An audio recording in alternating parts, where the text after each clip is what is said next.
The Girl from the Other Side by Nagabe. Oh, well, where to start with this book?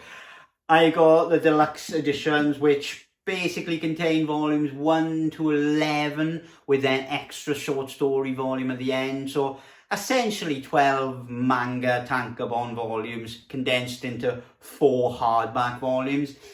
These books are beautifully produced on every level and stunning books. And the story inside is complex and interesting and dense and weird and wonderful. But is it worth your time reading it? Well, let's have a look. I don't even know how to necessarily talk about this book because it very much is an experience. It's very fairy tale like in its composition and its layout. The world that it's in is really timeless in a way. And what I mean by that is there are castles, there are woodlands, you know, it feels almost medieval, but then the style and dress and technology at certain points feels more Victorian. And so it's really wedged in this very mythical kind of place that can only really be described, I think, as fantasy-like, but more fairy tale-like than fantasy-like, to be fair. It revolves around Shiva and Teacher. Now, Shiva is a kid that gets found abandoned in the forest, and she gets taken in by a woman who she calls Auntie. Years pass and she becomes 6 or 7 years old, and then her auntie fears for her safety, so she then abandons her in the forest, leaving a letter for someone to take care of her, please, because she's in danger. And lo and behold, Teacher comes along and takes care of her. This world is populated by 2 sets of people, and quite simply they are insiders and outsiders. The insiders are humans, just straightforward humans living in towns and villages, like I say, very medieval kind of esque villages, you know, no major technology, still, you know, getting water from the stream, cooking on an open fire, that type of thing, living in stone houses and castles and walled areas. Outsiders are these anthropomorphic creatures that have been created by this mythical force. Now, an outsider can look like anything in this book. They look like crows, they look like dogs, they look like giant whales. There's loads of different versions. There is not one version of an outsider necessarily. They go stark black and then they look like some form of animal, essentially. When the outsiders touch the insiders are infected and they then become outsiders. They turn all black, they turn into these anthropomorphic creatures. In the book, they call this the curse. The outsiders curse the insiders, and the insiders' world is getting ever smaller and ever smaller because essentially so many people are getting infected. Now, the book does a really good job of keeping that mystery of the curse for a long time and developing that narrative going through. But essentially, the outsiders fundamentally are quite blank, they're quite mindless, and they've got one job that they want to do, and that's it. Teacher, on the other hand, is very much more complex than that. He has not got this forgetful, lethargic approach. He's still very much kind of talkative. He knows what he's saying, he understands, he's quite lucid and quite helpful and empathetic.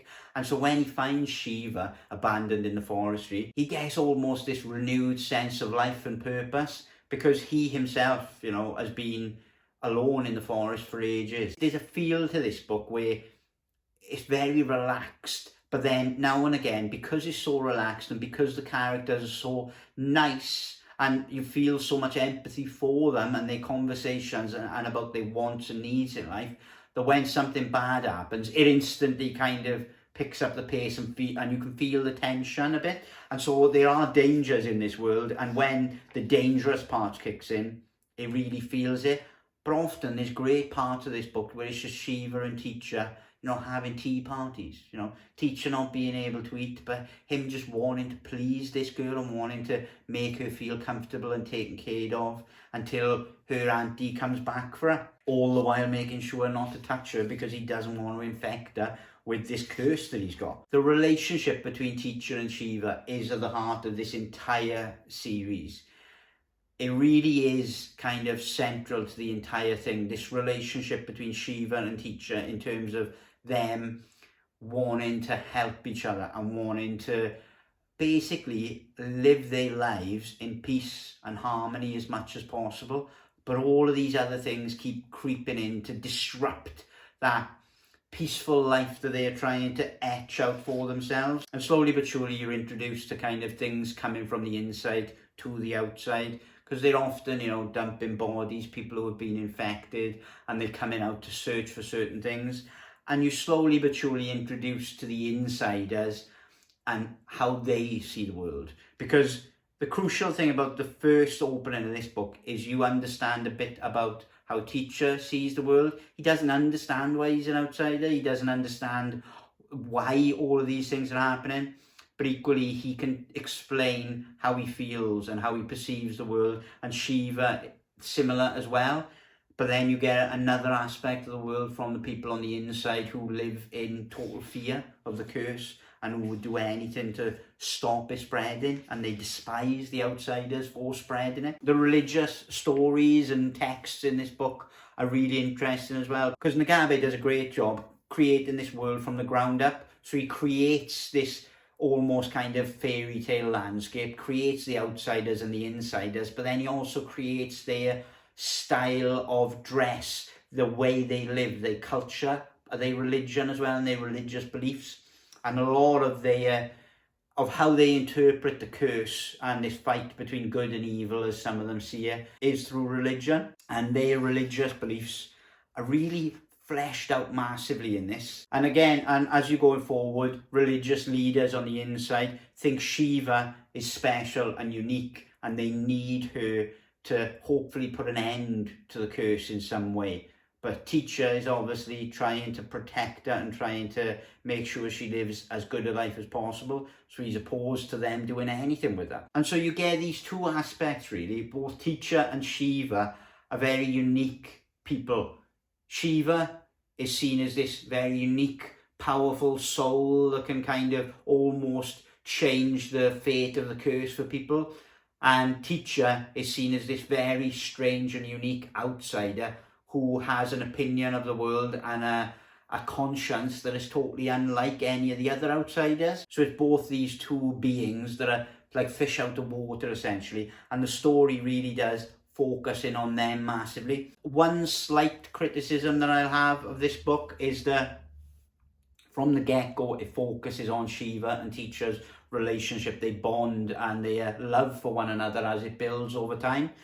But ultimately, when they are introduced, so when Shiva or teacher are introduced to the wider community, you then see a bit of that. But as soon as Shiva and teacher are not part of that world anymore, it follows them rather than focusing on the world. It's frustrating in a way because you might find interesting things about the world that Nagabe is creating, but there's no focus put on it at all. As soon as our main two characters shift location or shift space, it goes with them and follows them no matter where they go. Sometimes the pair are separated and your story spreads out looking at the two, but the whole thing is very much focused on their story. The sweetness, warmth and love the Shiva and teacher inspire in you as a reader is really one of the best things about these books, because again, you always want the best for them. You want to find out what makes them different from other people that exist in the world. You want to find out about the curse. You want to find out about, how people turn into outsiders, about what happens, what are the outsiders actually after? What's going to stop this curse? What's going to make the insiders stop fearing the outsiders? And all this type of thing. And so you very much have this very quaint, wonderful story between two very sweet beings with the backdrop of this kind of eternal battle between outsiders and insiders, and them being forcibly put at the centre of it. Now, obviously, I'm generally speaking about this because I do feel that a lot of this book relies on discovering the mysteries of the story yourself. It relies on you finding out these things yourself. This book and many others like it always show me that I'm one of these readers who like being teased as a reader. I enjoy those mysteries kind of zigzagging and taking a long time to come out. And yeah, like I say, being teased as a reader, because often you'll be at a point where you think you understand the curse and you understand the world, and then it'll shoot off in a different direction and you'll be totally flummoxed as to what's going on. Now, obviously, there's only so many times books can do that, and I think this has a good balance of that. In the final volume, much like many books that I read, is the answers you get in the final volume are not necessarily the answers you want, and are not necessarily clean cut, and are not necessarily fulfilling in many ways. That's not to say that they're not good, but this book certainly makes you work to understand the dynamics of the world that it is presenting.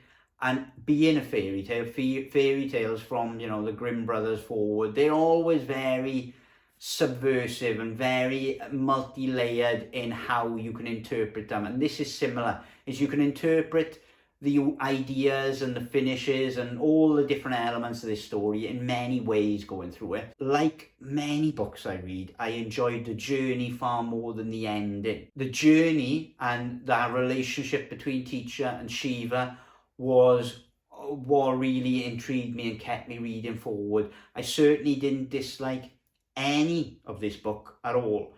I just think the final volume didn't really hit as hard as I would have liked, and it didn't really kind of give the answers and the story beats that I would have imagined come in. But the book really finishes off in the same way as it started, with a mystery and with a lot of possibilities.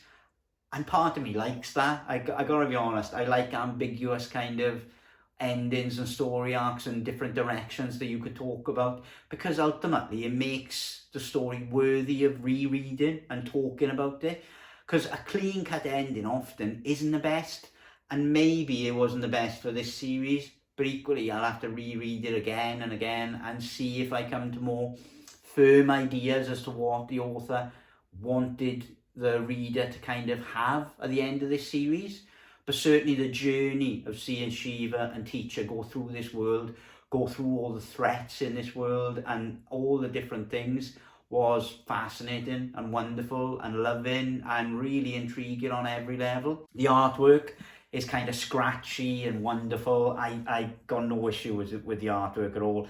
The outsiders are great because they're all depicted in so stark black colours that you kind of even struggle to see the definitions of their faces sometimes. It really is a wonderful art style that he's cultivated for himself, I think, Nagabe, because his books look very uniquely him.